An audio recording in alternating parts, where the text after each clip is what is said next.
नमस्कार दोस्तों, कैसे हैं आप लोग। 15 जुलाई 2022 के डेली न्यूज एनालिसिस और एडिटोरियल एनालिसिस में आपका स्वागत है। सारे अलग अलग सोर्सेज इंक्लूडिंग द हिंदू के न्यूज और एडिटोरियल्स दोनों में आपके साथ डिस्कस करूंगा। साथ साथ न्यूज के लिए मैंने और भी बहुत से सोर्सेज उठाए हैं। एक बड़ी वायरल न्यूज जो आज निकल के आ रही वो ये है कि जो पंजाबी सिंगर है दलेर मेहंदी, इनकी 2 साल की सजा फिक्स कर दी गई। एक्चुअली में ये जो इनका क्राइम है वो 2003 के लगभग का इनके ऊपर एफआईआर हुई थी।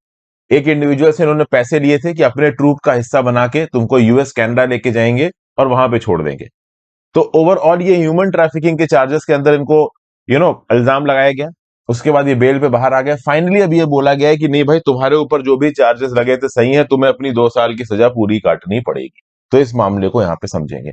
मेजर हेडलाइंस, फिस्कल डेफिसिट के बारे में बात होगी, ट्रेड डेफिसिट के बारे में बात होगी, केरला में पहला मंकी पॉक्स का केस आया है, I2U2 ग्रुपिंग के लिए इंडिया जगह देगा ताकि फूड पार्क्स बनाए जा सके। यूएई और इजराइल दोनों इंडिया के अंदर फूड पार्क्स के लिए इन्वेस्ट करेंगे।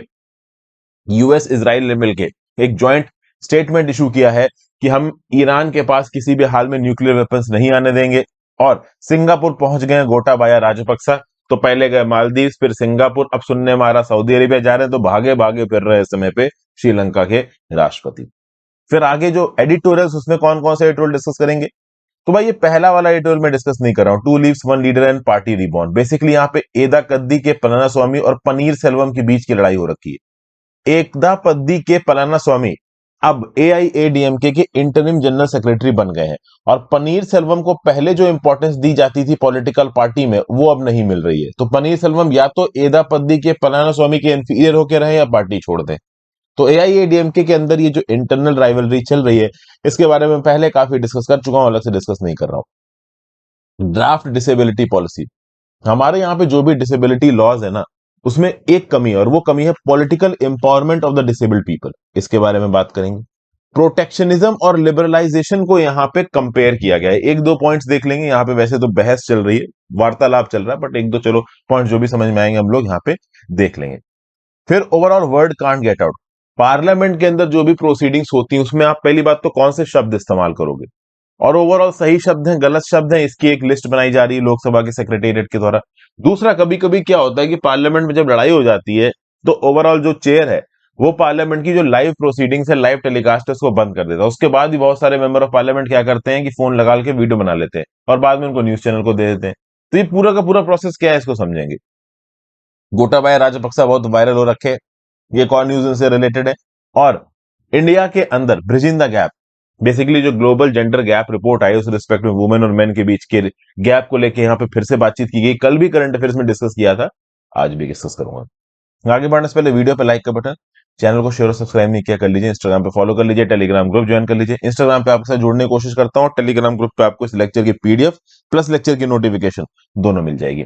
हो सके दोस्तों तो ज्वाइन बटन दबा के और सुपर थैंक्स का ऑप्शन दबा के हेल्प करें। दोनों ही ऑप्शंस काफी इंपॉर्टेंट है। लाइक बटन के बगल में आपको दोनों ऑप्शंस मिल सकते हैं, दबा के आप हेल्प कर सकते हैं। वर्ड ऑफ द डे देख लेते हैं, रूडिमेंट्री। रूडिमेंट्री का मतलब क्या होता है, वेरी बेसिक और सिंपल, प्रारंभिक और साधारण। बेसिकली एकदम इनिशियल स्टेजेस में, एकदम बेसिक है, इवॉल्व नहीं है। जैसे आज की डेट में बास्केटबॉल में खतरनाक नियम कानून हो गए हैं। ओवरऑल जो बास्केटबॉल कोर्ट होता है उसके पैरामीटर्स डिसाइडेड हैं। जो ओवरऑल उसका जो गोल होता है जिसमें डालना होता है बास्केटबॉल को, वो उसकी हाइट फिक्स है। लेकिन पहले बास्केटबॉल जब रूडिमेंट्री स्टेजेस में था, मतलब जब इनिशियल स्टेजेस में था, तब अलग अलग टीम्स अलग अलग नियम कानून के साथ खेलती थी। तो रूडिमेंट्री मतलब इनिशियल, बिल्कुल बेसिक, एकदम इवॉल्व नहीं है। समझ गए, एकदम बेसिक। जैसे फॉर एग्जांपल यूट्यूब में मैं पहले क्या करता था कि बिल्कुल ही बेसिक सी वीडियो बना रहा हूँ, कोई पीपीटी नहीं इस्तेमाल कर रहा हूँ, कोई रिकॉर्डिंग सॉफ्टवेयर नहीं इस्तेमाल कर रहा हूँ, कोई माइक्रोफोन नहीं इस्तेमाल कर रहा हूँ, लेकिन अब ये सब चीजें इस्तेमाल हो रही। तो बिल्कुल बेसिक इनिशियल स्टार्टर लेवल पे जब आप चीजें करते हो उसको रूडिमेंट्री बोलते हैं। पहली news, physical deficit reined in, CAD a concern, finance ministry. भाई देखिए यहाँ क्या बताया जा रहा है, इंडिया के मैक्रो रिस्क पिछले कुछ हफ्तों में कम हो गए हैं। फिजिकल डेफिसिट टारगेट ब्रीच हो गया है, ये सोचना सही नहीं है। हम फिजिकल डेफिसिट को कंट्रोल करके रखे हुए हैं, लेकिन हाँ, इंडिया के लिए करंट अकाउंट डेफिसिट एक प्रॉब्लम हो सकती है। अब आप बोलोगे सर क्या है ये physical deficit, current account deficit, को समझ में नहीं आ रहा। डिटेल में समझने के लिए मेरी रमेश सिंह की वीडियो देखो, पूरी इकोनॉमी में खत्म करा चुका हूं, वहां डिटेल में बता रखा है। यहाँ पे बस आपको एक चीज समझना है कि इंडिया के अंदर जो इंपोर्ट्स हैं वो ज्यादा है, एक्सपोर्ट्स हैं वो कम है। अभी जून के डाटा के कुछ और फिगर सामने आए हैं। देखिए जून में हमारी जो ट्रेड डेफिसिट है ना, वो $26.2 बिलियन पहुंच गई। हमारे जो इंपोर्ट्स थे वो $66 बिलियन को क्रॉस कर गए। मई में देखिए तो हमारी रिकॉर्ड ट्रेड डेफिसिट आई थी, मई के रिकॉर्ड को भी जून के रिकॉर्ड ने तोड़ दिया। हालांकि इन्फ्लेशन के रिस्पेक्ट में बात की जाए तो इन्फ्लेशन थोड़ा सा यहाँ पे स्टेबलाइज हुआ, जून में इन्फ्लेशन था 7.01%। अब इस कंटेक्स्ट में यहां पे देखा जाए तो देखिए दोस्तों, सरकार के हिसाब से हमारी इकोनॉमी ट्विन चैलेंजेस फेस कर रही है। एक तो महंगाई बढ़ रही है, दूसरा ट्रेड डेफिसिट बढ़ रही है। ट्रेड डेफिसिट मतलब हम इंपोर्ट ज्यादा कर रहे हैं और एक्सपोर्ट कम कर रहे हैं। हालांकि हमारे एक्सपोर्ट अच्छे खासे हैं, $40 बिलियन थे जून में, लेकिन इंपोर्ट $66 बिलियन से भी ज्यादा थे। तो ओवरऑल जो ट्रेड डेफिसिट थी वो बढ़ गई। तो एक चीज होती है ट्रेड डेफिसिट, एक चीज होती है current account deficit. What is current account deficit? तो यहां पे देखिए, current account deficit is the shortfall between the money received by selling products to other countries and money spent to buy goods and services from other nations। मतलब बाहर से हमने जो कुछ भी खरीदा, अब यहां पे केवल ट्रेड डेफिसिट वाला हिस्सा नहीं है, हमने जो पैसा उधार दिया उसके ऊपर ओवरऑल क्या इंटरेस्ट खाया, हमने किसी और से पैसा उधार लिया उसके ऊपर क्या इंटरेस्ट दिया, तो ये इंटरेस्ट वाला फैक्टर भी करंट अकाउंट डेफिसिट में आता है। तो ट्रेड डेफिसिट आप कह सकते हो कि एक छोटा शब्द है, इसको कवर करने वाले जो एक बड़ा शब्द है वो है करंट अकाउंट डेफिसिट। लेकिन करंट अकाउंट डेफिसिट बहुत हद तक ट्रेड डेफिसिट पे डिपेंड करती है, क्योंकि मर्चेंडाइज से कितना सामान आया गया, सर्विसेज से कितना सामान आया गया, ये सब करंट अकाउंट डेफिसिट में काउंट होता है। जब पूरी इकोनॉमी की, मैक्रो इकोनॉमी की बैलेंस ऑफ पेमेंट क्राइसिस की बात की जाती है ना, तो बैलेंस ऑफ पेमेंट क्राइसिस में करंट अकाउंट भी आता है और कैपिटल अकाउंट भी आता है। तो बैलेंस ऑफ पेमेंट में करंट अकाउंट कैपिटल अकाउंट दोनों होता है। अगर आप बेसिक शब्दों में पूछो कि करंट अकाउंट कैपिटल अकाउंट में क्या फर्क है, तो करंट अकाउंट में जो रोजमर्रा के खर्चे हो रहे होते हैं उनको काउंट किया जाता है और कैपिटल अकाउंट में लॉन्ग टर्म इन्वेस्टमेंट्स को काउंट किया जाता है। तो मान लीजिए इंडिया के अंदर यूएसए की एक बड़ी प्राइवेट कंपनी ने $15 बिलियन इन्वेस्ट किए लॉन्ग टर्म के लिए, तो फिर ये कैपिटल इन्वेस्टमेंट में आएगा, समझ गए। और मान लो कि यूएस से हमने $100 मिलियन का उधार उठाया था और उस पर हमने इंटरेस्ट पे किया, मान लो इंटरेस्ट पे किया 5 करोड़ का हर महीने, तो वो करंट अकाउंट में काउंट होगा। तो ये एग्जैक्टली क्या क्या चीजें करंट अकाउंट और कैपिटल अकाउंट में आती हैं, इसके लिए मैंने डिटेल में अपनी रमेश सिंह की वीडियोस बना रखी है। रमेश सिंह की पूरी किताब मैंने कवर कर रखी है इकोनॉमी के कंसेप्ट के लिए, उसको देखिए। अब सरकार का क्या बोलना है? सरकार का बोलना है कि देखिए हमारे सामने कुछ प्रॉब्लम्स है। प्रॉब्लम्स क्या है कि भाई ऑलरेडी इन्फ्लेशन 6% से बहुत ज्यादा चल रहा है, हमें ओवरऑल इन्फ्लेशन भी कम करना है और अपनी इकोनॉमिक ग्रोथ भी कम बढ़ानी है। अब इकोनॉमिक ग्रोथ बढ़ाना है तो थोड़ा बहुत महंगाई बढ़ती है और महंगाई ऑलरेडी बढ़ी हुई है, तो महंगाई को कम करना है तो इकोनॉमी को स्लो डाउन करना पड़ेगा। तो एक बड़ा ही आप कह सकते हो कि कठिन समय इस समय पे सरकार के सामने है। जो करंट अकाउंट डेफिसिट है वो 2021-22 में 1.2% ऑफ जीडीपी, 1.2%।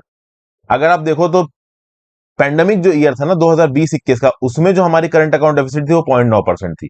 लेकिन इस साल ऐसा कहा जा रहा है कि करंट अकाउंट डेफिसिट 3% पे पहुंच जाएगी। क्यों? चूंकि हम बहुत ज्यादा इंपोर्ट कर रहे हैं, समझ गए। तो इसी कंटेक्स्ट में ओवरऑल देखा जाए तो सरकार कह रही कि इतनी टेंशन लेने वाली बात नहीं है। अब सरकार क्यों कह रही है ऐसा? देखिए हमारी करंट अकाउंट डेफिसिट हमारी रुपी के डेप्रीसिएशन की वजह से भी बढ़ती नजर आ रही है। रुपी की वैल्यू गिर रही है, $1 के अगेंस्ट जो रुपी 74 रुपए का आता था आज की डेट में 80 रुपए का पहुंच चुका है। तो रुपी की वैल्यू काफी गिर रही है। लेकिन सरकार का बोलना है कि अकेले रुपी की वैल्यू नहीं गिर रही है, मेजर इकोनॉमीज की बड़ी बड़ी जो करेंसी है, जैसे फॉर एग्जांपल यूरो और हो गया यूनाइटेड किंगडम का ये जो आपका पाउंड स्टर्लिंग है, इन सब की वैल्यू भी गिर रही है। तो अगर रुपी की वैल्यू गिर रही है अगेंस्ट यूएसडी, तो बाकी करेंसीज की भी वैल्यू गिर रही है। उसकी वजह यह है कि यूएसडी की सप्लाई को फेडरल रिजर्व कंट्रोल कर रहा है। तो ऐसा नहीं है कि केवल हमारी हालत खराब हो रही, सबकी हालत खराब हो रही है। बट ये लॉजिक भी तो नहीं रख सकते कि सबकी हालत खराब हो तो हमारी भी खराब हो। तो इस समय पे जो ग्लोबल इकोनॉमी है वो थोड़ा टेंशन में चल रही है, दाम बढ़ गए, इन्फ्लेशन बढ़ गया है, उसके साथ साथ हमारी करेंसी की जो वैल्यू है वो डेप्रिशिएट कर गई, उसके चलते हमारे जो इंपोर्ट्स हैं वो हमें महंगे नजर आ रहे हैं, इसलिए हमें हमारी करंट अकाउंट डेफिसिट ज्यादा नजर आ रही है। तो अगर हम अपने एक्सपोर्ट्स को आगे बढ़ा पाते हैं, इंपोर्ट्स को कम कर पाते हैं, तो हम अपनी करंट अकाउंट डेफिसिट को कंट्रोल कर पाएंगे। और इसके लिए सरकार ने रिसेंटली स्टेप्स भी लिए हैं। क्या क्या स्टेप्स लिए सरकार ने? तो भैया गोल्ड के इंपोर्ट के ऊपर ड्यूटी लगाई है, पेट्रोलियम प्रोडक्ट्स के एक्सपोर्ट के ऊपर ड्यूटी लगाई है। हालांकि मैं बता दूं पेट्रोलियम प्रोडक्ट अच्छे खासे एक्सपोर्ट हुए, $8 बिलियन ज्यादा एक्सपोर्ट हुए 2021-22 में। अगर देखा जाए तो इंपोर्ट में जो बढ़ावत है वो मेन 3 वजह से है, कोल, गोल्ड एंड पेट्रोलियम। ठीक है ना।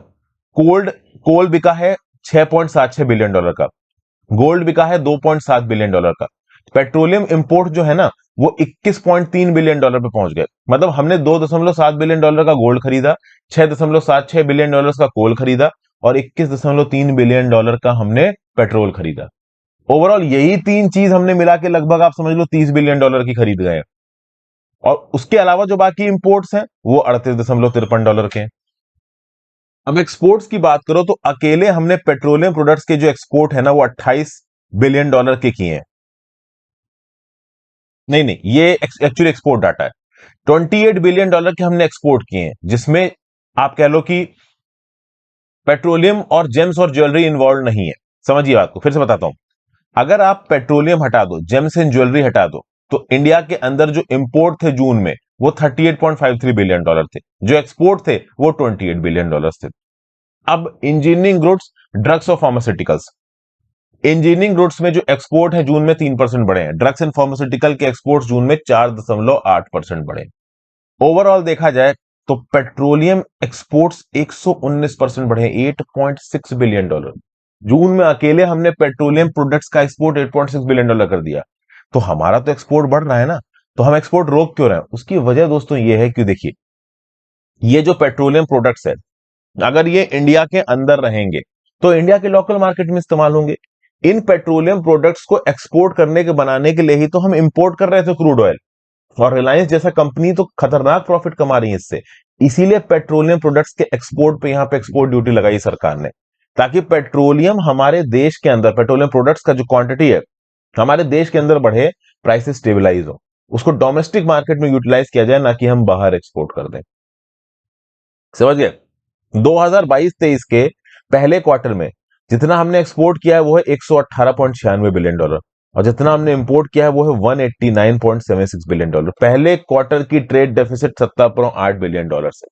Over the course of time, इस साल में जो करंट अकाउंट डेफिसिट है, जब पूरा साल कंप्लीट हो जाएगा तो 3% ऑफ जीडीपी बताई जा रही है, 105 बिलियन डॉलर। हालांकि सरकार का बोलना है कि इतनी नहीं होगी, थोड़ी कम होगी। अब वो कितनी होगी बाद में पता चलेगा। कुछ और डाटा यहां पे निकल के आया है।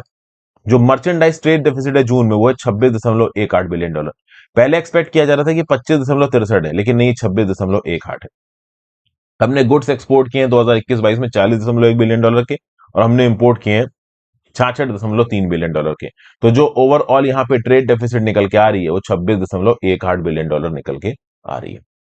फिर अगली न्यूज, केरला से रिपोर्ट हुआ है इंडिया का पहला कंफर्म्ड मंकी पॉक्स केस। देखिए, एक 45 वर्षीय जो युवक है वो केरला से इंडिया के अंदर आया, यूएई से, ठीक है ना। उसके बाद यहां पे टेस्टिंग वगैरह हुई इसकी, और इसको यहां पे मंकी पॉक्स निकला है, मतलब लैब कंफर्म्ड केस है ये इंडिया के अंदर पहला। हेल्थ मिनिस्ट्री जल्दी ही इसको अनाउंस करेगी। अनाउंसमेंट से पहले काफी सारे ड्यू प्रोसेस चेक किए जाते हैं। तो केरला हेल्थ डिपार्टमेंट ने ओवरऑल इस पर्टिकुलर इंडिविजुअल के आसपास के जो क्लोज कॉम्प्लेक्स हैं, उनको क्लोज कॉन्टेक्ट है, उनको सेग्रीगेट कर दिया है, ताकि ओवरऑल ये लोग और किसी के क्लोज कॉन्टेक्ट में ना आए, और इस मंकी पॉक्स की बीमारी को फैलने से हम लोग रोक सकें। क्योंकि मंकी पॉक्स है भाई, हाईली व्यूरुलेंट है, बहुत तेजी से इधर उधर फैलता है। ओवरऑल अगर आप क्लोज टच में हो, क्लोज टच का मतलब सेक्सुअल कांटेक्ट नहीं है यहाँ पे। अगर आपने किसी दूसरे की यूज की हुई बेडशीट को पहना है, दूसरे के कपड़ों को पहना है, तो भी आपको ओवरऑल मंकी पॉक्स का वायरस इन्फेक्ट कर सकता है। ओके, तो केरला के स्टेट डिपार्टमेंट ने बहुत से यहाँ पे स्टेप्स लिए हैं क्लोज कॉन्टेक्ट्स को सेग्रीगेट करने की। इस इंडिविजुअल को जो यूएई से आया, ऑलरेडी कोविड के रिस्पेक्ट में केरला की जो हेल्थ अथॉरिटीज हैं वो बहुत ज्यादा आप कह लो अलर्ट पे हैं, विजिल पे हैं। पीपीई किट्स ओवरऑल यहाँ पे अवेलेबल करवाई जा रही है पेशेंट्स को। मंकी पॉक्स की बात की जाए तो ट्रॉपिकल डिजीज है, फीवर होता है, हेडेक आता है, जॉइंट एक होता है, लिम्फ ग्लैंड्स आपके स्वेल हो जाते हैं। ओवरऑल 5 से 21 दिन तक ओवरऑल इस पर्टिकुलर डिजीज का इंक्यूबेशन होता है। शुरुआत में तो फीवर आता है, थोड़े बहुत रैशेस आ सकते हैं, वो रैशेस धीरे धीरे पॉस्ट्यूल्स, लेजियंस और स्कैब्स में बदल जाएंगे। अगर आपने किसी दूसरे कपड़े पहने, किसी दूसरे की बेडिंग को इस्तेमाल किया, क्लोज कॉन्टैक्ट जिसमें सेक्सुअल कॉन्टैक्ट इन्वॉल्व है, ये सब हुआ है, तो ओवरऑल आपको ये डिजीज अफेक्ट कर सकती है। एक रेयर जोनोटिक डिजीज है। Overall sorry for the photo, थोड़ी सी डिस्टर्बिंग फोटो है, बट ये किस प्रकार से फैलता है ये दिखाना जरूरी है। ओके, ऑर्थोपॉक्स वायरस जीनस का है ये पर्टिकुलर, आप कह लो मंकी पॉक्स का वायरस। एक और बात मैं बता दूं आपको, जिस फैमिली का स्मॉल पॉक्स है उसी आप कह लो फैमिली का ये ऑर्थोपॉक्स वायरस जेनस है, जिससे मंकी पॉक्स होता है। पहली बार 1958 में डिस्कवर हुआ था कैप्टिव मंकी कॉलोनीज में, जिनको रिसर्च पर्पसेस के लिए रखा गया था। ह्यूमंस में पहली बार 1970 में पाया गया डेमोक्रेटिक रिपब्लिक ऑफ कॉन्गो में एक 9 साल के बच्चे में। उसके बाद देखा जाए तो भाई ओवरऑल आप देखो ये धीरे धीरे करके कंट्रोल में लाया गया। ऐसा नहीं कि बहुत डेडली डिजीज आपको हो गया तो आप मरी जाओगे, बट हाँ यहां पे चीजें बिगड़ सकती हैं। बहुत हद तक ये वेस्टर्न और सेंट्रल अफ्रीका में फैला, इसके रूरल और रेन फेस्ट फॉरेस्ट रीजन्स में। डेमोक्रेटिक रिपब्लिक ऑफ कॉन्गो में मंकी पॉक्स को एंडेमिक माना जाता है। ओके, अभी तक मंकी पॉक्स का कोई भी स्पेसिफिक ट्रीटमेंट नहीं है, बट मंकी पॉक्स जिस पर्टिकुलर वायरस से कॉज होता है, वही वायरस स्मॉल पॉक्स कॉज करता था। तो स्मॉल पॉक्स के लिए जो वैक्सीन थी, वैक्सीनिया वैक्सीन, वो काफी हद तक मंकी पॉक्स के अगेंस्ट भी इफेक्टिव नजर आ रही है। 85% एफिशिएंसी इस वैक्सीन की, किसके अगेंस्ट? इस मंकी पॉक्स वायरस के अगेंस्ट। चलिए आगे चलते हैं। Overall India to give land to I2U2 backed food park. एक और चीज, मंकी जो रिसर्च कॉलोनीज बनाई गई थी ना, वहां से फैला था ये वायरस, इसीलिए इसको मंकी पॉक्स कहा जाता था। तो हो सकता है किसी एग्जाम में आपसे पूछ दें कि वाई मंकी पॉक्स नेम, तो इस तरीके से आप लिख सकते हो। ओके, तो I2U2 backed food park, I2U2 है क्या? सबसे पहले समझिए, I2U2 एक ग्रुपिंग है। इंडिया, इजराइल, यूएई और यूएसए मिलके बनाते हैं I2U2। ठीक है भाई। तो इस I2U2 के प्लेटफॉर्म के अंदर इंटीग्रेटेड फूड पार्क बनाए गए जाएंगे। ये बोला था joint statement of the leaders of the I2U2 grouping, जिसमें इंडिया, इजराइल, यूएई और यूएसए। प्लस इस पर्टिकुलर ग्रुपिंग के लीडर्स ने क्या बोला था कि हम वाटर के फील्ड में, ट्रांसपोर्टेशन, एनर्जी, हेल्थ, स्पेस और फूड सिक्योरिटी की फील्ड में एक दूसरे के साथ यहां पे कोऑर्डिनेट करेंगे। ठीक है भाई। यूक्रेन में इस प्रेजेंट मिलिट्री सिचुएशन को देखते हुए दुनिया भर में जो फूड की सप्लाई लाइंस है उनको मेंटेन करने की जरूरत है, इसलिए I2U2 का इनिशिएटिव काफी रेलेवेंट है। और यूएई ने प्रॉमिस किया है कि वो $2 बिलियन इन्वेस्ट करेगा इंडिया के अंदर फूड पार्क्स बनाने के लिए। इस I2U2 को वेस्ट एशियन स्क्वाड भी कहा गया, किसके द्वारा? अहमद अलबाना के द्वारा, जो कि यूएई के एम्बेसडर हैं इंडिया के अंदर। 2021 अक्टूबर में फॉरेन मिनिस्टर्स इन 4 कंट्रीज की मीटिंग हुई। वहां पे हमारे एक्सटर्नल अफेयर्स मिनिस्टर जयशंकर साहब भी थे। शुरुआत में इस ग्रुपिंग को बोला गया IFIEC, international forum for economic cooperation, बाद में इसको I2U2 बोला गया। तो ये I2U2 जो कंट्रीज हैं, जिन जिन भी फील्ड में एक दूसरे के साथ कोऑर्डिनेट करेंगे, वहां पे इंफ्रास्ट्रक्चर मॉडर्नाइज होगा, लो कार्बन डेवलपमेंटल एवेन्यूज को एक्सप्लोर किया जाएगा, पब्लिक हेल्थ को इंप्रूव किया जाएगा, क्रिटिकल इमर्जिंग और ग्रीन टेक्नोलॉजीज का डेवलपमेंट किया जाएगा। नेक्स्ट भाई, दलेर मेहंदी को 2 साल की सजा दे दी गई है। ओके, 2 ईयर का प्रिजन टर्म 2003 के ह्यूमन ट्रैफिकिंग के केस में दलेर मेहंदी यहां पे सर्व करेंगे। क्यों? क्योंकि भाई देखिए, दलेर मेहंदी सिंगर थे, परफॉर्मर थे, तो अक्सर कर यूएस कनाडा वगैरह जाते रहते थे। तो ये क्या करते थे कि लोगों से पैसा ले लेते थे इस प्रॉमिस पे कि तुमको मैं यूएस कनाडा पहुंचा दूंगा। ठीक है। अब इस कंटेक्स्ट में इन्होंने कुछ लोगों को पहुंचाया और कुछ लोगों से पैसे ले लिए, बट उनको पहुंचाया नहीं। अब इसमें एक ऐसा इंडिविजुअल था, बख्शीश सिंह। बख्शीश सिंह ने पटियाला कोर्ट में सितंबर 2003 में पिटीशन डाली। उन्होंने बोला कि ये जो दलेर मेहंदी था और इसका जो भाई था शमशेर मेहंदी, इन्होंने क्या किया 1980 98 और 1999 1998 और 1999 में हमसे पैसा लिया कि हम तुमको यूएस पहुंचा देंगे। 13 लाख रुपए यहां पे बख्शीश सिंह से लिया, ऐसा बख्शीश सिंह ने बोला है। लेकिन इन्होंने पहुंचाया भी नहीं और पैसा भी नहीं वापस। और ये केस जो है वो बहुत पुराना है। 2003 में इनको ह्यूमन ट्रैफिकिंग के केस में 2 साल का प्रिजन टर्म हुआ था, दलेर मेहंदी को और शमशेर मेहंदी को। अब तो कितना समय बीत चुका है, ऑलमोस्ट 20 साल यहां पे बीत चुके हैं। 2018 में जब सेंटेंसिंग हुई दलेर मेहंदी की, देखिए केस तो ह्यूमन ट्रैफिकिंग का 2003 का था, सेंटेंस किया गया दलेर मेहंदी को 2018 में, 2 साल के लिए। शमशेर मेहंदी की तो बीच में ही मौत हो गई थी। 2018 में जब दलेर मेहंदी को 2 साल की सजा सुनाई गई, तब से ये जेल के बेल पे बाहर है, मतलब जेल बॉन्ड देके बेल पे बाहर है। तो इस कंटेक्स्ट में इल्जाम क्या है कि यूएस कनाडा में लोगों को पहुंचाने के लिए पैसे लिया करते थे दलेर मेहंदी और शमशेर मेहंदी। तो ह्यूमन ट्रैफिकिंग के चार्जेस इनके ऊपर लगाए गए हैं। इंडियन पासपोर्ट एक्ट के अंदर भी इनके ऊपर चार्जेस लगाए गए हैं। ओके, तो इंडियन पीनल कोड के सेक्शंस फॉर ह्यूमन ट्रैफिकिंग और कॉन्स्पिरेसी। चलिए नीचे कमेंट बॉक्स में बताइए, इंडियन पीनल कोड में ह्यूमन ट्रैफिकिंग और कॉन्स्पिरेसी के लिए कौन कौन से सेक्शंस है। इंडियन पासपोर्ट एक्ट के अंदर भी इनको चार्ज किया गया है। 35 और कंप्लेंट आई इनके अगेंस्ट। बख्शीश सिंह ने जब इनकी रिपोर्ट की ना, उसके बाद 35 और लोगों ने केस फाइल कर दिए दलेर मेहंदी और शमशेर मेहंदी के अगेंस्ट। मार्च 2018 में पटियाला कोर्ट ने मेहंदी को, दलेर मेहंदी को 2 साल की सजा दी। उसके बाद ये बेल पे बाहर है। फाइनली उनकी यहाँ पे जो सजा है ना, वो कंफर्म कर दी गई है डिस्ट्रिक्ट कोर्ट के द्वारा, क्योंकि डिस्ट्रिक्ट कोर्ट में इस पटियाला कोर्ट के अगेंस्ट अपील गई, डिस्ट्रिक्ट कोर्ट ने इस अपील को रिजेक्ट कर दिया, मतलब 2 साल तक जेल में रहो। फिर नेक्स्ट, वेजिटेबल्स और फ्रूट्स के प्रोडक्शन में स्पाइक आया है, ऐसा केंद्र का बोलना। जीएस पेपर 3 एग्रीकल्चर प्रोडक्शन के रिस्पेक्ट से न्यूज इंपॉर्टेंट है। 2021-22 और 2020-21 की यहां पे बात की जा रही, 2022-23 की भी कोई बात नहीं की जा रही, कंफ्यूज मत होना। 21-22 में जो टोटल हॉर्टिकल्चर प्रोडक्शन है इंडिया के अंदर, हॉर्टिकल्चर में आपका फ्रूट और वेजिटेबल दोनों आ जाते हैं, तो ये है 341.63 मिलियन टन। 2020-21 से 7.03 मिलियन टन ज्यादा। मतलब second advance estimates of area and production of various horticulture crops, जिसको यूनियन एग्रीकल्चर मिनिस्ट्री रिलीज करती है, इसके हिसाब से फ्रूट और वेजिटेबल के प्रोडक्शन में 2.10% का इंक्रीज हुआ है 2021-22 में व्हेन कंपेयर टू 2020-21। एरिया यहाँ पे कितना था? तो भाई 27.48 मिलियन हेक्टेयर्स का इलाका हॉर्टिकल्चर कंसर्न में था, लेकिन जब सेकेंड एडवांस एस्टिमेट आए हैं तो ऐसा बताया जा रहा है कि हो सकता है 2021-22 में 27.74 मिलियन हेक्टेयर्स इलाका यहां पे हॉर्टिकल्चर प्रोडक्शन के अंदर। ठीक है, ओवरऑल यहां पे बताया जा रहा है केंद्र की सरकार के द्वारा कि 2021-22 में जो फ्रूट्स हैं, वेजिटेबल्स हैं, हनी है, इनका प्रोडक्शन बढ़ा है, लेकिन spices, flowers, aromatics, medicinal plants और प्लांटेशन क्रॉप्स, इनका जो प्रोडक्शन है वो घटा है। फूड प्रोडक्शन की बात की जाए तो 2020-21 में फूड प्रोडक्शन था 102.48 मेट्रिक टन, और वो 2021-22 में हो गया 107.10 मेट्रिक टन। वहीं पे वेजिटेबल्स की बात की जाए तो 2020-21 में वेजिटेबल का प्रोडक्शन था 200.45 मेट्रिक टन, वहीं पे 2021-22 में था 204.61 मेट्रिक टन। तो हॉर्टिकल्चर के रिस्पेक्ट में हमने थोड़े से स्टैटिस्टिक्स यहां पे देख ली। अगला, यूएस और इजराइल ने एक ज्वाइंट प्लेज साइन की है ईरान की न्यूक्लियर वेपनरी को रोकने के लिए। देखिए यहां पे वाशिंगटन और इजराइल ने कुछ इस प्रकार के स्टेटमेंट्स दिए हैं जिससे यह प्रतीत होता है कि आगे आने वाले समय में जरूरत पड़ी तो ये एक मिलिट्री स्ट्राइक भी कर सकते हैं ईरान के अगेंस्ट, उसकी न्यूक्लियर वेपनरी को एक लिमिट से ज्यादा बढ़ने से रोकने के लिए। तो यूएस प्रेसिडेंट जो बाइडेन और Israeli prime minister Yair Lapid, इन्होंने एक ज्वाइंट प्लेज साइन की है जिसमें यह बोला गया है कि हम ईरान के पास न्यूक्लियर वेपन्स नहीं आने देंगे।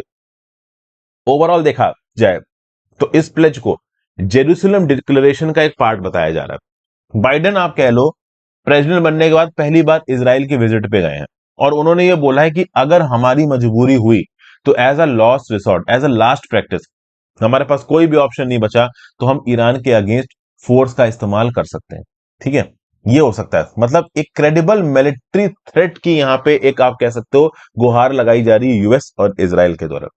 देखिए इजराइल तो अक्सर कर यहां पे बोलता रहता है कि हम नहीं चाहते कि ईरान के पास न्यूक्लियर वेपन्स आए, हम नहीं चाहते कि ईरान के ऊपर से इकोनॉमिक सैंक्शंस हटे, ईरान की इकोनॉमी बढ़े।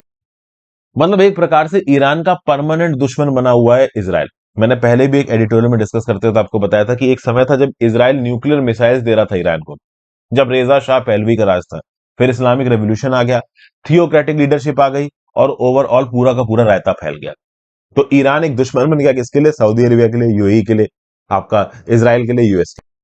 और ईरान धीरे धीरे डेवलप हो रहा है। ईरान के ऊपर भले ही सैंक्शंस लगे हुए but it is developing, it is slowly and steadily developing. साथ साथ वो अपने न्यूक्लियर वेपन्स को भी डेवलप कर रहा है। इजराइल तो ओपनली बोल चुका है कि जब हमको डाउट हो जाएगा कि Iran is on the verge of having a nuclear weapon, हम इनके ऊपर स्ट्राइक करेंगे। और यहां पे स्ट्राइक में शायद यूएस भी इजराइल का साथ दे दे, ऐसा कुछ यहां पे बोलने में आ रहा है। न्यूक्लियर आर्म्स हम नहीं आने देंगे तेहरान के पास, ऐसा इन दोनों कंट्रीज का बोलना है। We will not allow Iran to possess a nuclear weapon, this is the statement of Israel and USA. देखा जाए तो 2015 में एक डील साइन हुई थी, joint comprehensive programme of action. Barack Obama ने इसको लीड किया था, जो डोनाल्ड ट्रंप ने इस डील को तोड़ दिया। डोनाल्ड ट्रंप चाहता था कि हम ईरान के ऊपर कुछ और आप कह लो सैंक्शंस लगा चुके हैं, ईरान को कुछ हद तक और रिस्ट्रिक्ट कर सकें। क्या है ना, ईरान बहुत सारे ग्रुप्स चलाता है, जैसे कि हमास हो गया, हिजबुल्लाह हो गया, इस प्रकार के बहुत सारे शिया जो इस्लामिक ग्रुप्स हैं, इनको पीछे सपोर्ट देता है ईरान। अब क्या है, इजराइल का यह बोलना था और बहुत से गल्फ एक्सपर्ट्स का यह बोलना था कि अगर ईरान के ऊपर से सैंक्शंस हट जाएंगे, जो कि हट गए थे जेसीपीओए के बाद, तो ईरान की इकोनॉमी ग्रो करेगी, और अगर ईरान की इकोनॉमी ग्रो करेगी तो ईरान इन ग्रुप्स को, हमास, हिजबुल्लाह जैसे ग्रुप्स को और सपोर्ट देगा। और ये ग्रुप्स अल्टीमेटली किसके अगेंस्ट लड़ रहे हैं? इजराइल और बाकी कंट्रीज के अगेंस्ट। इसलिए बहुत सी गल्फ कंट्रीज ये चाहती थी कि जेसीपीओए के साथ साथ इकोनॉमिक सैंक्शंस लगे रहे ईरान के ऊपर। और अगर आप इकोनॉमिक सैंक्शंस हटा रहे हो तो ईरान से आप रिटर्न में ये एश्योरेंस लो कि ईरान इन हमास और हजबुल्लाह जैसे ग्रुप्स को सपोर्ट नहीं करेगा। लेकिन ईरान ने मानने से मना कर दिया। ईरान ने बोला कि ये हमारी सोवरेनिटी के अगेंस्ट है, हमारा जो मन करेगा वो हम यहाँ पे करेंगे। और इसलिए यहाँ पे जेसीपीओए 2018 में रिवोक कर दिया गया डोनाल्ड ट्रंप के द्वारा। उसके बाद से अब तक फिर से वापस नहीं आ पाया है। धीरे धीरे करके ईरान अपने न्यूक्लियर फ्यूल को एनरिच कर रहा है, न्यूक्लियर वेपन ओन करने की तरफ बढ़ रहा है। तो इस कंटेक्स्ट में यहाँ पे यूएसए इसराइल के साथ एक ग्रुप बनाता नजर आ रहा है। फिर यूएस के राष्ट्रपति बाइडेन सऊदी अरेबिया जाएंगे, वहां पे जाके सऊदी अरेबिया के साथ बातचीत करेंगे। सऊदी अरेबिया की भी ईरान से ज्यादा बनती नहीं है, एक सुन्नी राज्य है, एक शिया राज्य है, तो ऑब्वियस सी बात है यहाँ पे एक एंटी ईरान ग्रुपिंग को बनाने की कोशिश कर रहा है यूएस। कल की डेट में अगर ईरान के ऊपर अटैक होता है तो ये सारे ग्रुप के मेंबर्स इस अटैक में इन्वॉल्व होंगे। कुछ इस प्रकार का शायद कोशिश यहाँ पे हो रही है। अब ये चीज किस हद तक ईरान को कंटेन कर पाएगी ये डाउटफुल है, क्योंकि ईरान डरने वाला तो देखो है नहीं, अपने आप में एक बहुत बड़ी कंट्री है, जियो पॉलिटिकली, जियो स्ट्रेटेजिकली, पॉपुलेशन वाइज ईरान काफी स्ट्रांग है। तो it is very less a possibility कि ईरान यहाँ पे यूएसए या इसराइल से डरेगा। तो ओवरऑल जो पूरा का पूरा रीजन है ना, बहुत हद तक डीस्टेबलाइजेशन की तरफ जा रहा है। फिर गोटाबाया राजपक्सा भागे भागे फिर रहे हैं। एयरपोर्ट के एयरक्राफ्ट से, एयर फोर्स के एयरक्राफ्ट से पहुंचे वो मालदीव्स, मालदीव से पहुंचे सिंगापुर, सिंगापुर से शायद सऊदी अरेबिया जाएंगे, किसी और कंट्री जाएंगे, वो क्लियर होगा जब वो पहुंचेंगे। अभी गोटाबाया राजपक्सा ने थर्सडे को अपना रेजिग्नेशन लेटर भेज दिया थ्रू ईमेल। ईमेल के थ्रू जो रेजिग्नेशन लेटर है वो किसको मिल चुका है, वो स्पीकर को मिल चुका है, पार्लियामेंट्री स्पीकर ऑफिस को। पार्लियामेंट्री स्पीकर ऑफिस ने बोला है कि हाँ, हमारे पास एक मेल आया, हम वेरीफाई कर रहे हैं इस मेल के क्रेडेंशियल्स को, और हम फ्राइडे को इसकी ऑथेंटिसिटी को वेरीफाई करने के बाद बता देंगे कि भाई Gotabaya Rajapaksa is no more the president of Sri Lanka. काहे के प्रेसिडेंट भागे भागे फिर रहे हैं। अब एक सवाल तो ये उठता है कि अगर गोटाबाया राजपक्सा श्रीलंका छोड़ के भाग रहे थे तो रिजाइन करके भागते, लेकिन रिजाइन करके इसलिए नहीं भागे वो क्योंकि वो प्रेसिडेंट है। तो अगर वो किसी एक कंट्री के प्रेसिडेंट है तो दूसरी कंट्री में जाएंगे, उनके पास डिप्लोमेटिक इम्यूनिटी होगी, तो दूसरी कंट्री वाले प्रेशर में आके इनको जबरदस्ती श्रीलंका वापस नहीं भेज सकते, क्योंकि श्रीलंका के लोग इनके खून के प्यासे हैं। तो एक सेफ हेवन में पहुंचने का, देखिए पैसा बहुत है इनके पास, ये बैठे बैठे पूरी जिंदगी काट सकते हैं, लेकिन एक सेफ हेवन में पहुंचने के बाद ही ये ओवरऑल अपना रेजिग्नेशन देंगे। तो पहले मालदीव पहुंचे श्रीलंकन मिलिट्री एयरक्राफ्ट से, उसके बाद पहुंचे श्रीलंका में, सॉरी सिंगापुर में। अभी सिंगापुर में पहुंचे तो सिंगापुर की सरकार, पहले मालदीव की सरकार पे प्रेशर आया, फिर सिंगापुर की सरकार पे प्रेशर आया कि तुम भैया श्रीलंका से भगोड़े लोगों को क्यों पनाह दे रहे हो। तो सिंगापुर वालों ने बोला कि भैया गोटाबाया राजपक्सा ने कोई भी असाइलम नहीं मांगा है और ना ही हमने कोई असाइलम दिया है, तो अभी सिंगापुर से निकल के शायद जा रहे हैं सऊदी अरेबिया। ठीक है भाई, तो पार्लियामेंट अभी के लिए कन्वीन नहीं की जाएगी। गोटाबाया राजपक्सा ऑलमोस्ट यहाँ पे रिजाइन कर ही चुके हैं, आज अनाउंसमेंट आ जाएगा, आज फ्राइडे है, मोस्ट प्रॉब्ली आज अनाउंसमेंट आ जाएगा। उसके बाद किस प्रकार की सरकार बनेगी नहीं बनेगी पता नहीं। एक प्रकार से आप कह सकते हो कि ये एक सिग्नल है दुनिया भर के डिक्टेटर्स के लिए कि भाई डेमोक्रेसी में कितनी ताकत होती है, लोगों में कितनी ताकत होती है। हालांकि इस प्रकार की ताकत चाइना वगैरह में नजर आए तो मजा आए। फिर आ जाते हैं डेली एडिटोरियल डिस्कशन पे। पहला आर्टिकल तो मैं आपके साथ डिस्कस नहीं कर रहा, एआईएडीएमके की इंटरनल स्क्वाबल्स का ये आर्टिकल है, इसके बारे में मैंने आपको थोड़ी बहुत डिटेल्स पहले ही बता रखी है। वीडियो पे अब तक लाइक का बटन ना दबाओ दोस्तों, जरूर दबा दीजिएगा और शेयर भी करिएगा वीडियो को, वीडियो के एंगेजमेंट को बढ़ाने के लिए, चैनल के एंगेजमेंट को बढ़ाने के लिए। ठीक है, यूट्यूब के एल्गोरिदम में बढ़ाने के लिए भाई ये सब बोलनी पड़ती हैं चीजें। ओके, तो याद से लाइक कर देना। चलो, draft disability policy. Department of empowerment of persons with disability ने रिसेंटली रिलीज की है draft of the national policy for persons with disability. तो ये जो ड्राफ्ट है ये पब्लिक के बीच में सर्कुलेट होगा और 15 जुलाई 2022 तक आप इसके ऊपर अपने कमेंट्स दे सकते हैं। ये पहले सर्कुलेट हो चुका है काफी, मैं आज इसको डिस्कस कर रहा हूं, आज ऑलरेडी 15 जुलाई हो चुकी है। तो बेसिकली यहाँ पे चक्कर क्या है, चक्कर देखिए यहाँ पे ये है कि ये जो नई पॉलिसी है ये 2006 की पॉलिसी को रिप्लेस कर रही है। ऐसा बताया जाता है कि इंडिया ने जब United Nations convention on rights of persons with disability sign किया था, इसके बाद ऑलरेडी एक डिसेबिलिटी लेजिस्लेशन इंडिया लेके आ चुका है, persons of rights of persons with disability act 2016। इस rights of persons with disability act 2016 में नंबर ऑफ डिसेबिलिटी कंडीशंस को 7 से बढ़ा के 21 कर दिया गया था। इसके साथ साथ इंडिया के कुछ और भी कमिटमेंट्स है, जैसे Incheon strategy for Asian Pacific decade of persons with disability 2013-22, इसको भी इंडिया ने साइन किया। तो ये जो भी इंटरनेशनल इंडिया के एंगेजमेंट्स है, इसके अगेंस्ट इंडिया को अपनी डोमेस्टिक पॉलिसीज में प्रोविजंस इनैक्ट करने पड़ेंगे। तो कुछ provisions rights of persons with disability act 2016 से इनैक्ट किए, और कुछ ये जो draft of the national policy of persons with disability है इसमें बना रही है सरकार। ठीक है भाई, फिर ओवरऑल ये जो इंचियन स्ट्रेटजी थी ना, ये बनाई गई थी under the aegis of United Nations economic and social commission for Asia and the Pacific. Asia Pacific countries में ऐसे 10 गोल्स जो कि डिसेबल्ड लोगों को एम्पावर कर सके, उनको ओवरऑल मेन स्ट्रीम में मिला सके, ये था इसका टारगेट। सस्टेनेबल डेवलपमेंट गोल 2030 के हिसाब से था। अब इन कमिटमेंट्स में क्या इंडिया सही उतरा है, इसको समझेंगे। खासकर एक point, political empowerment of disabled people, इसके ऊपर यहां पे ज्यादा फोकस किया गया। लेकिन उससे पहले ये जितने भी इंटरनेशनल एग्रीमेंट्स इंडिया ने साइन किए, इसने डिसेबिलिटी के पूरे के पूरे आप कह लो टॉपिक को इंडिविजुअल से सोसाइटी के लेवल पे ले आया है। ओवरऑल आप इसको सोशल और ह्यूमन राइट्स के पर्सपेक्टिव से देख रहे हो, ना कि मेडिकल पर्सपेक्टिव से। मतलब सोसाइटी में एक ऐसा तबका है जिसको मदद की जरूरत है, उसमें social human rights overall society का एंगेजमेंट, ये मतलब एक ब्रॉड सेंस में हम लोग यहाँ पे डिसेबिलिटी के प्रॉब्लम को सॉर्ट आउट करने की कोशिश करें। मतलब डिसेबिलिटी एक ऐसी चीज नहीं कि कुछ लोगों को है उनकी मदद करनी है, ओवरऑल एज अ सोसाइटी की एथोस में डिसेबल्ड लोगों के प्रति जो इंक्लूसिविटी है वो बढ़े, ये हमारा टारगेट है। फिर ये जो नया पॉलिसी डॉक्यूमेंट लाया गया, इसमें education, health, skill development, employment, sports and culture, social security, institutional mechanism, सबकी बात की गई है। लेकिन एक चीज मिसिंग है। बेसिकली जो नई पॉलिसी है इसकी कमी को पॉइंट आउट की जा रहा है, और सबसे बड़ी कमी है पॉलिटिकल एम्पावरमेंट।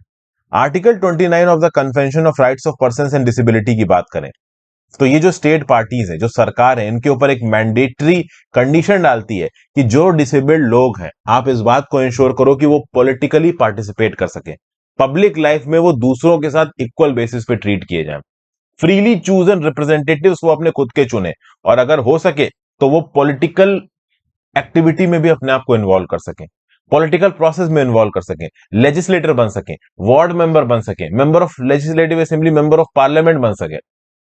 तब देखिए, rights of persons with disability act 2016, इसमें क्या ऐसे कुछ प्रिंसिपल्स हैं?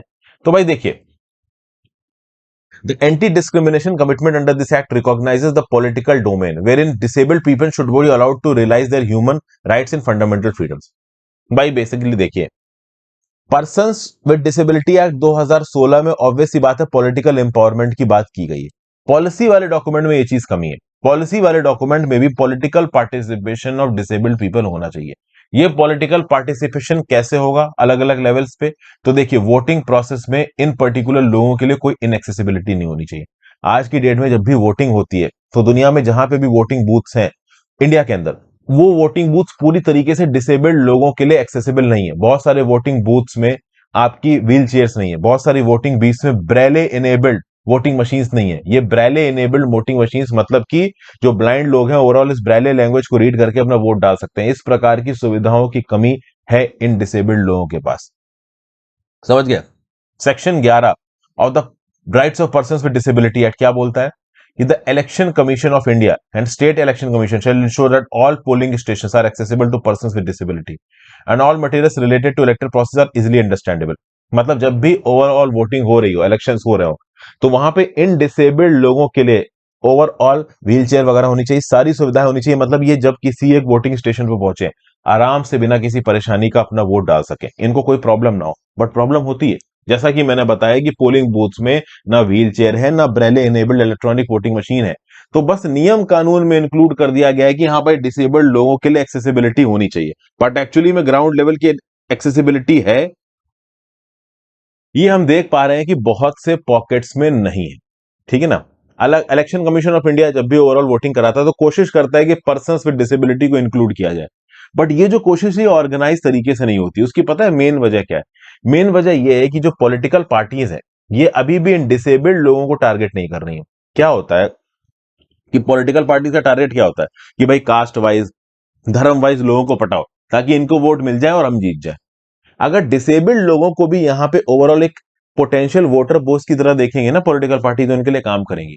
लेकिन प्रॉब्लम यह है कि कॉन्स्टिट्यूएंसी वाइज डिसेबल्ड लोगों का डाटा अभी डॉक्यूमेंट ही नहीं किया गया है ओवरऑल, ना सेंसस में, ना लोकल लेवल की गैदरिंग एक्सरसाइजेस में, और ना ही इलेक्शन कमीशन के डाटा के पास, ना ही पॉलिटिकल पार्टीज की ओवरऑल एनालिटिकल टीम ये पता कर पाई है कि अलग अलग कॉन्स्टिट्यूशन वाइज कितने डिसेबल्ड लोग, तो एक कॉन्स्टिट्यूंसी में कितने डिसेबल्ड लोग हैं, वो कहां कहां पे रहते हैं। अगर ये पता चल जाए पॉलिटिकल पार्टी को तो वो थोड़ी बहुत कैंपेनिंग करेंगी, वहां पे जाएंगी, ओवरऑल इन डिसेबल्ड लोगों को कुछ एश्योरेंसेस देंगी इनके वोट को पाने के लिए, और बाद में इनके लिए काम भी करेंगी। तो ये अपने आप में बड़ी बात हो जाएगी। SC ST कम्युनिटीज कास्ट के बेसिस पे, जैसा मैंने बताया, ओवरऑल धर्म के बेसिस पे तो पॉलिटिकल पार्टीज बहुत कोशिश करती हैं वोट खींच लेने की। तो डिसेबल्ड पर्सन को भी ओवरऑल एक कम्युनिटी मान के अगर ये पॉलिटिकल पार्टीज उनको टारगेट करने लगे तो कल की डेट में इनका पॉलिटिकल एम्पावरमेंट होगा, क्योंकि पॉलिटिकल पार्टीज फिर ग्राउंड लेवल पे इन लोगों के लिए काम करेंगे। ठीक है? तो ये सब बातें ओवरऑल यहां पे बताई जा रही। कुछ स्टेट्स ने लोकल लेवल पे पार्टिसिपेशन को बढ़ाने की कोशिश की, जैसे छत्तीसगढ़ एक ऐसा स्टेट है जिसने हर पंचायत में कम से कम एक डिसेबल्ड आदमी को नॉमिनेट करने का इनिशिएटिव शुरू किया। इस प्रकार के इनिशिएटिव्स दूसरे स्टेट्स में भी शुरू होने चाहिए, ताकि डिसेबल्ड लोगों का जो इंक्लूसिवनेस है, जो एसिमिलेशन ऑफ सोसाइटी के साथ, वो बढ़ाया जा सके। इस पॉलिसी में 4 pronged अप्रोच जोड़ी जा सकती है। क्या?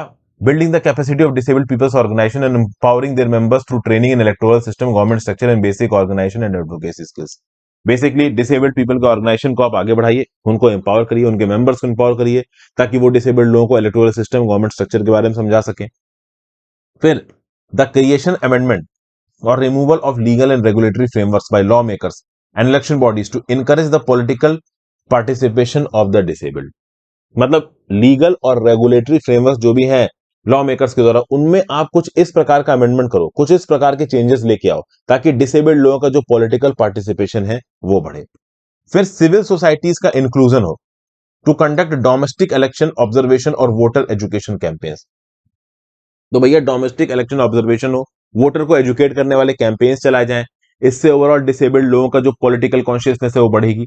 और एक फ्रेमवर्क हो पॉलिटिकल पार्टीज के लिए, ताकि वो उस फ्रेमवर्क के तहत जो लोग डिसेबल्ड है उनको आउटरीच कर सके, उनके हिसाब से इलेक्शन कैंपेन स्ट्रेटजीज को बना सके, पॉलिसी पोजीशंस बना सके। पॉलिटिकल पार्टी जब ग्राउंड लेवल पे डिसेबल्ड लोगों को टारगेट करने लगेंगी, ऑटोमेटिकली इनके लिए जो चीजें हैं वो बदलेंगी। ठीक है भाई। फिर बताया जा रहा है इस प्रोटेक्शनलिज्म कंपैटिबल विद लिबरलाइजेशन। देखिए, इससे मैं आपसे ज्यादा बात करने वाला हूं नहीं। इंडिया की इकोनॉमी में लिबरलाइजेशन वर्सेस प्रोटेक्शनिज्म की यहां पे डिबेट है। एक दो पॉइंट्स बता देता हूं। लिबरलाइजेशन क्या होता है कि आपने मार्केट इकोनॉमी को ओपन छोड़ दिया। अब इस मार्केट इकोनॉमी में सब कुछ मार्केट फोर्सेस के हिसाब से होगा, सरकार का इंटरफेरेंस कम है, तो जितना चाहे उतना एक्सपोर्ट करो, जितना चाहे उतना इंपोर्ट करो, ये आपके ऊपर डिपेंडेंट है, आपके ऊपर किसी भी प्रकार की रोक टोक नहीं है सरकार के द्वारा। तो इसको आप बोलते हो लिबरलाइजेशन। प्रोटेक्शनिज्म क्या होता है? तो प्रोटेक्शनिज्म ये होता है कि भाई हम कोशिश कर रहे हैं कि हम बाहर का सामान इंडिया के अंदर कम मंगाएं, इंडिया के अंदर चीजें ज्यादा बनाएं। तो हमने इंपोर्ट ड्यूटी बढ़ा दी कुछ प्रोडक्ट्स के ऊपर, इंपोर्ट सब्स्टिट्यूशन करने लगे। मतलब बाहर से जो सामान इंपोर्ट करके हम इस्तेमाल कर रहे थे, हमने क्या किया कि इंडिया के अंदर ही उस सामान को बनाना शुरू कर दिया। तो इसको हम बोलते हैं प्रोटेक्शनिज्म। अब आत्मनिर्भर भारत को ये जो इनिशिएटिव है कि हम इंडिया के अंदर खुद इंपोर्ट करेंगे, मतलब इंपोर्ट की बजाय खुद अपना सामान बनाएंगे, तो इस आत्मनिर्भर भारत को एक प्रकार से यहां पे जो ऑथर्स हैं वो प्रोटेक्शनिज्म के साथ कंपेयर कर रहे हैं। इनका ये बोलना है कि आत्मनिर्भर भारत स्कीम के अंदर जो इंपोर्ट्स हैं उनको बहुत हद तक रेगुलेट कर दिया जाएगा और हम खुद अपनी चीज बनाएंगे। अब इससे ऑथर ये बोल रहा है कि इससे होगा ये कि क्वालिटी नहीं होगी, बस हम कुछ भी अपने डोमेस्टिक मार्केट में बना रहे होंगे, वो अच्छा है, वो बुरा है, वो कॉस्ट इफेक्टिव है कि नहीं है, वो एफिशिएंट है कि नहीं है, इस बात का हम ध्यान नहीं देंगे। तब देखिए, मेरे हिसाब से आत्मनिर्भर भारत भी जरूरत है। अरे कब तक हम इंपोर्ट करते रहेंगे यार? जून में $66 बिलियन से ज्यादा का इंपोर्ट है, एक्सपोर्ट $40 बिलियन, हमारी ट्रेड डेफिसिट $26 बिलियन से अकेले जून में पहुंच चुकी है। तो भाई इंपोर्ट सब्स्टिट्यूशन तो करना पड़ेगा ना, नहीं तो फिर तो बाहर से सामान मंगाते रहो। अब इस कंटेक्स्ट में ऑथर यहां पे कुछ लॉजिकल पॉइंट्स दे रहा है। एक पॉइंट मुझे अजय शाह का यहां पे बहुत अच्छा लगा, मैं इसको स्पेसिफिकली आपको बताना चाहूंगा। हमारी जो सरकारें होती हैं वो आज बैठ के एसेस करती हैं कि आगे आने वाले समय में क्या होने वाला है। जैसे 1970s में सरकार ने एसेस किया था, न्यू दिल्ली में बैठे जो हमारे लॉ मेकर्स थे, कि इंडिया का जो इलेक्ट्रॉनिक एक्सपोर्ट सेक्टर है ना, वो आगे आने वाले बहुत समय में बहुत तेजी से बढ़ेगा। तो क्या किया कि सरकार ने बना दिया SEEPZ, Santa Cruz electronic exports processing zone, Bombay के अंदर कस्टम ड्यूटी वगैरह हटा दिया, इलेक्ट्रॉनिक सेक्टर को यहां पे सपोर्ट देने की कोशिश की एक्सपोर्ट बढ़ाने के लिए। लेकिन क्या इलेक्ट्रॉनिक सेक्टर उतनी तेजी से बढ़ा? या इलेक्ट्रॉनिक सेक्टर से ज्यादा तेजी से क्या बढ़ा? Software industry, diamond processing industry. आजकल हम डायमंड ज्यादा एक्सपोर्ट करते हैं, सॉफ्टवेयर सर्विसेज ज्यादा एक्सपोर्ट करते हैं। तो सरकार ने 1970 में सोचा था कि इलेक्ट्रॉनिक का एक्सपोर्ट बढ़ेगा, बट एक्चुअली में एक्सपोर्ट बढ़ा सॉफ्टवेयर का और डायमंड का। तो इससे क्या पता चलता है? इससे यह पता चलता है कि आज की डेट में हम ये गेस नहीं कर सकते कि आगे आने वाले समय में मार्केट में क्या पोटेंशियल अपॉर्चुनिटीज उभर के आएंगी। तो सबसे बेस्ट तरीका यह है कि आप मार्केट को डीरेगुलेट कर दो, आप ओवरऑल इंटरफेरेंस करो ही मत मार्केट में। मार्केट में जैसा चल रहा है चलने दो, तो ऑटोमेटिकली जो एफिशिएंट प्लेयर्स हैं वो किसी एक पर्टिकुलर फील्ड को टारगेट करेंगे और उस फील्ड में कुछ ना कुछ अच्छा करेंगे। ये लॉजिक यहां पे ऑथर दे रहा है। ऑथर का ये बोलना है कि अगर प्रोटेक्शनिज्म लगाया गया तो ये प्रोटेक्शनिज्म आगे आने वाले समय में जो प्रॉमिसिंग फील्ड्स हैं उनको कॉम्प्रोमाइज कर देगा। उन प्रॉमिसिंग फील्ड्स के अंदर हम डेवलप नहीं कर पाएंगे जितना हमें डेवलप करना चाहिए, क्योंकि हमारी सरकार कुछ चेक्स एंड बैलेंसेस लगा के बैठी है आत्मनिर्भर भारत जैसे। तो ये एक दो पॉइंट यहां पे बताए जा रहे हैं ऑथर्स के द्वारा। ये पॉइंट मुझे इस आर्टिकल का सबसे जबरदस्त लगा जो कि मुझे आपको बताना सही लगा, ठीक है ना। और उसमें कुछ बहुत एक्स्ट्रा ऑर्डिनरी पॉइंट्स नहीं थे, अक्सर कर मैं आपके साथ डिस्कस करता रहता हूं। अगले पे आ जाते हैं, parliamentary language in the digital age. आज की डेट में पार्लियामेंट में जिस प्रकार की भाषा का इस्तेमाल होता है उसके बारे में बात की जा रही है। जैसे गवर्नमेंट लेटर्स में जब भी आप सरकारी नौकरी में जाओगे ना दोस्तों, तो नोटशीट पे लिखते हो put up for your kind perusal please. तो नीचे का जब अथॉरिटी, नीचे का ऑफिसर नोटिंग पुट अप करेगा, तो वो ऊपर वाले ऑफिसर के लिए एक प्रपोजल देगा और साथ साथ पेरूजल, पेरूजल मतलब कि हमने इस फैक्ट्स की डिटेल्स लिख दी हैं, आप पेरूज करिए इन डिटेल्स को और उसके बेसिस पे अपने इंस्ट्रक्शंस दीजिए। आप बेसिकली जब आईएएस आईपीएस बन के जाओगे आगे, तो ओवरऑल आपको पेरूजल के लिए डॉक्यूमेंट्स पुटअप किए जाएंगे और आप फाइनली डिसीजन लोगे नोटशीट के ऊपर। तो यहां पे हुआ ये क्या है, एक प्रकार की गवर्नमेंटल लैंग्वेज है। उसी प्रकार से अगर आप देखो तो पार्लियामेंट में भी गवर्नमेंटल लैंग्वेज है। अक्सर कर स्पीकर और चेयरमैन ऑफ द राज्यसभा को हमने ये कहते सुना, आई बैग टू ले पेपर्स। बेसिकली क्या होता है कि जब पैंडेमोनियम हो जाता है, लोकसभा राज्यसभा में खड़े होकर जो लेजिस्लेटर हैं वो पागलों की तरह, कुत्ते बिल्लियों की तरह चिल्लाने लगते हैं, तो उस समय पे होता क्या है कि जो स्पीकर है या फिर जो ऑनरेबल चेयरमैन है वो बड़े परेशान हो जाते हैं, वो कुछ बोल ही नहीं पा रहे होते, सब लोग लड़ रहे हैं पागलों की तरह। तो उसमें I beg to keep you silent, मतलब ओवरऑल स्पीकर मजबूरी में बोलने लगता है कि भाई मैं भीख मांगता हूं, चुप हो जाओ, काम हो जाने दो। तो ओवरऑल बाद में 2017 में जो राज्यसभा के चेयरमैन है वेंकैया नायडू साहब, उन्होंने बोला कि यार ये बेग नाम का शब्द इस्तेमाल नहीं होना चाहिए, ये सही नहीं है। ओके।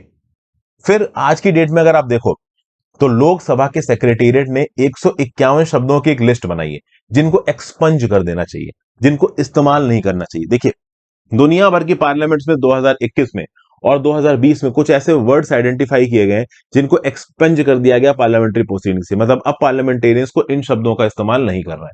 कौन कौन से शब्द हैं? तो dodgy, betrayal, dog, frighten, hack, hypocrisy, irresponsible, liar, murder, shame, इस प्रकार के शब्दों का इस्तेमाल पार्लियामेंट्स में नहीं होना चाहिए। दुनिया भर के पार्लियामेंट्स में इस प्रकार के शब्दों का इस्तेमाल बंद हुआ है, इंडिया में भी बंद होने की कोशिश हो रही है। लोकसभा के सेक्रेटेरिएट ने ऐसे 151 वर्ड्स कंपाइल किए और बोला इनको इस्तेमाल आप नहीं करना चाहिए। इनफैक्ट ऑस्ट्रेलिया में न्यू साउथ वेल्स अगस्त 2020 में जो मेट नाम का शब्द है ना, इसको भी नहीं इस्तेमाल किया जाना चाहिए। अब क्या है कि हमारे यहाँ पे पार्लियामेंट्री प्रोसीडिंग शुरुआत के 2 डिकेड्स में तो इंग्लिश में चली, बाद में हिंदी में हुई, हिंदी में पहले भी हो रही थी और बहुत सी अलग अलग भाषाओं में होती हैं। जो रीजनल लोग हैं ना, 30 भाषाओं में हमारी पार्लियामेंट्री प्रोसीडिंग्स होती हैं। कई बार क्या होता है कि उड़ीसा से मान लो कोई लेजिस्लेचर आया, वो उड़िया में बोल रहा है, तमिलनाडु से आया वो तमिल में बोल रहा है, उनके ट्रांसलेटर्स वहां पे लगे होते हैं जो कि हिंदी और इंग्लिश में इन चीजों को ट्रांसलेट करते रहे। तो अब बात यह है कि अगर लोकसभा के सेक्रेटेरिएट ने 151 ऐसे शब्द कंपाइल किए हैं जिनको पार्लियामेंट्री प्रोसीडिंग्स में इस्तेमाल नहीं करना है, तो ये 151 शब्द इंग्लिश में भी इस्तेमाल नहीं होंगे, हिंदी में भी नहीं होंगे, उड़िया में भी नहीं होंगे, तमिल में भी नहीं होंगे, कन्नड़ में भी नहीं होंगे, तेलुगु में भी नहीं होंगे, किसी भी भाषा में नहीं होंगे। तो अब क्या है, जो अपोजिशन पॉलिटिकल पार्टीज है वो क्या बोलेंगे, हमारी तुम फ्रीडम ऑफ स्पीच छोड़ रहे हो, तुम हमारे पास से शब्द इस्तेमाल करने के लिए मना कर रहे हो। तो हमारी लोकसभा का सेक्रेटेरिएट का लॉजिक ये है कि 2020-21 में दुनिया भर की पार्लियामेंट में इन शब्दों का इस्तेमाल बंद हो गया है। और लोकसभा सेक्रेटेरिएट क्या बोल रहा है कि हम शब्दों का इस्तेमाल बंद नहीं कर रहे हैं, क्योंकि शब्द, वर्ड एक ऐसी चीज है ना जो कि कंटेक्स्ट में उसका मतलब समझ चलता है, ठीक है ना। जैसे कि अरे भाई, अब अरे भाई नाम का ये जो कंटेक्स्ट है, अब मैं अपने किसी दोस्त से बताया अरे भाई चलो चल के चिकन टिक्का खा के आते हैं, तो ये क्या हो गया, ये ओवरऑल दोस्ती में हो गया। अरे भाई तूने ऐसा कैसे कर दिया, ये लड़ाई में हो गया। तो बेसिकली जब आप किसी पर्टिकुलर शब्द को इस्तेमाल करते हो, उसके कंटेक्स्ट बदल सकते हैं। ये पीके में आमिर खान ने बड़े अच्छे से समझाया था, पीके देखी होगी आपने। तो अब भाई ओवरऑल यहाँ पे पार्लियामेंट और जो आपके लोकसभा सेक्रेटेरिएट के लोग हैं वो क्या बोल रहे हैं कि हम वर्ड्स को एक्सपंज पूरी तरीके से हटा नहीं रहे। ओवरऑल किसी एक शब्द को किस कंटेक्स्ट में आप इस्तेमाल करते हो, इससे पता चलेगा कि ओवरऑल आप उस शब्द को किस लिए यूज कर रहे हो। तो बेसिकली एक शब्द को यूज करना है नहीं करना है, इसका बस हम एक इंडिकेशन दे रहे हैं। ओवरऑल जब आप उस शब्द को यूज करोगे पार्लियामेंट के अंदर, वो सही है गलत है, ये डिसाइड करेगा चेयर ऑफ द हाउस, यानी लोकसभा के केस में स्पीकर और राज्यसभा के केस में चेयरमैन। समझ गए? तो जो शब्दों को हटाए जाने की बात की जा रही है लोकसभा के सेक्रेटेरिएट के द्वारा, वो पूरी तरीके से हटाए जाने की बात नहीं की जा रही, उन शब्दों को किसी एक ऑफेंसिव टोन में ना इस्तेमाल की जाए, ये कोशिश की जा रही है। पार्लियामेंट की मर्यादा बनी रहे, ये कोशिश की जा रही है। फिर आज की डेट में एक और प्रॉब्लम है, जो लोकसभा राज्यसभा की प्रोसीडिंग्स है ना, वो आज की डेट में टीवी चैनल्स और यूट्यूब पे लाइव टेलीकास्ट होती है। अगर स्पीकर चाहे या चेयरमैन चाहे तो इन प्रोसीडिंग्स को रोक दे टेलीकास्ट होने से। लेकिन जब प्रोसीडिंग्स रोक भी दी जाती हैं, जो मेंबर ऑफ पार्लियामेंट बैठे हैं वो अपने फोन पे बना लेते हैं प्रोसीडिंग्स, और उसके बाद वो न्यूज चैनल तक पहुंच जाती है शाम तक। इस बात के लिए कई बार ओवरऑल इन लोगों को धमकाया भी गया है, और जब शनेबल बताया गया चीजें गलत हैं, जब एक बार चेयर ने बोल दिया कि प्रोसीडिंग्स बाहर ब्रॉडकास्ट नहीं होनी चाहिए, तो आप फोटोज वीडियोस बना के क्यों प्रोवाइड कर रहे हो न्यूज चैनल वालों को? तो डिजिटल इकोसिस्टम में चीजों को कंट्रोल करना मुश्किल है। एक बार पार्लियामेंट की कोई भी एक डिबेट रिकॉर्ड हो गई और वो किसी एक न्यूज के पास पहुंच गई, तो फिर वो सर्कुलेट होती जाएगी। तो उसके बाद पार्लियामेंट के स्पीकर उसको सर्कुलेशन से रोकना भी चाहें तो भी रोक नहीं पाएंगे, क्योंकि किसी ना किसी के पास उसकी एक कॉपी जरूरी होगी। एक प्रकार का पॉलिटिकल स्टॉर्म बन जाता है आज की डेट में। और अपोजिशन की स्पीचेस अक्सर का प्रोवोकेटिव होती हैं। तो ये जो प्रोवोकेटिव स्पीचेस होती हैं पार्लियामेंट में, जो लड़ाई वाली चीज होती है, इसमें शब्दों के कंट्रोल के ऊपर बात की जा रही है, ताकि शब्द हम ऐसे इस्तेमाल करें जो कि अनबिकमिंग ऑफ पार्लियामेंट ना हो। बेसिकली ऐसे ना हो कि पार्लियामेंट के मेंबर जो कि देश भर को रिप्रेजेंट कर रहे हो यहाँ पे लड़ते नजर आते हैं, गाली गलौज करते हुए नजर आते हैं, ये चीजें ना समझ में आए। प्रिंट रिपोर्टर्स तो इस चीज का ध्यान रखते हैं, लेकिन डिजिटल मीडिया में ओवरऑल इन चीजों को कंट्रोल करवाना बहुत मुश्किल है। ओके, फिर गोटाबाया राजपक्सा के रिस्पेक्ट में बात की गई। भाई 13 जुलाई को ये भाग गए। ओवरऑल प्रेसिडेंशियल इम्यूनिटी इनके पास बनी रहे, इसलिए उन्होंने पहले रिजाइन नहीं किया। दूसरी कंट्रीज में इनको अरेस्ट करके वापस श्रीलंका ना भेज दिया जाए, जब तक ये सेफ हेवन में नहीं पहुंचेंगे तब तक रिजाइन नहीं करेंगे। इसलिए देखा जाए तो ओवरऑल गोटाबाया राजपक्सा ने रिजाइन करने में थोड़ा देर हुई थी। अपना रेजिग्नेशन लेटर इन्होंने मेल से भेजा, वो मेल से लेटर मिल चुका है स्पीकर को। रानिल विक्रमसिंघे इंटरिम प्रेसिडेंट बनेंगे, लेकिन रानिल विक्रमसिंघे का ऑलरेडी घर ही जल गया है, किसी दिन प्रोटेस्टर्स के हाथ पड़ गए तो ये भी नप जाएंगे। इसलिए रानिल विक्रमसिंघे कह रहे हैं कि भैया मैं तो इंटरिम प्रेसिडेंट हूं, जैसे बोलोगे वैसे गद्दी छोड़ दूंगा।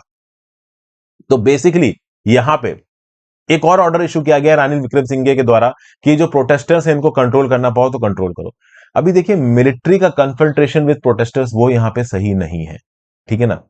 अगर रानिल विक्रमसिंघे को अपनी कुर्सी छोड़नी पड़े, छोड़िए। अपोजिशन पॉलिटिकल पार्टीज अपना काम कर रही हैं, सरकार बनाने की कोशिश हो रही है। अगर उस सरकार से भी लोगों को समझ में नहीं आया तो दोबारा इलेक्शन कंडक्ट करा लो। वैसे तो देखिए यहाँ पे होना यही चाहिए कि दोबारा इलेक्शन कंडक्ट होने चाहिए, जिस प्रकार की क्राइसिस आ गई है।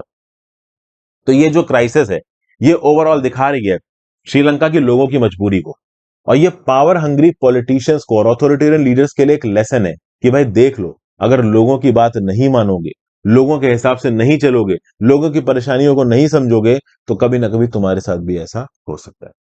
और आज का आखिरी article, bridging India's gender gap inequality, इसके बारे में वैसे मैं कल आपको बता चुका हूं। ग्लोबल जेंडर इकोनॉमिक इंडेक्स 2022 आ गया, वर्ल्ड इकोनॉमिक फोरम ने इसको रिलीज किया। इंडिया की रैंक 146 में 135, 2021 में 140 थी, 135, तो थोड़ा इंप्रूवमेंट है। लेकिन एक sub section health and survivor में इंडिया सबसे पीछे, 146 कंट्री में 146 नंबर पे है। चार चीजों के बेसिस पे global gender gap index calculate किया जाता है: economic participation opportunity, educational attainment, health and survival, political empowerment. India, Bangladesh, Nepal, Sri Lanka, Maldives, Bhutan सबसे पीछे है। सिर्फ ईरान, पाकिस्तान, अफगानिस्तान से अच्छे हैं। ये कोई बहुत अच्छा पैरामीटर नहीं है। देखा जाए तो 2022 में दुनिया भर में जो ग्लोबल जेंडर गैप है वो 68.1% क्लोज हुआ है, लेकिन अभी भी 32% जो वुमेन है वो मेन से पीछे है। 132 साल लगेगा मेन और वुमेन को एक दूसरे के बराबर आने में। साउथ एशिया में 197 साल लगेंगे मेन और वुमेन को एक दूसरे के बराबर आने में। ये सब बातें यहां पे बताई गई। इंडिया के रिस्पेक्ट में और कुछ फिगर्स बताए जा रहे हैं। इंडिया के अंदर फीमेल आबादी लगभग 66 करोड़ है। रोड टू जेंडर पैरिटी काफी मुश्किल नजर आ रही है।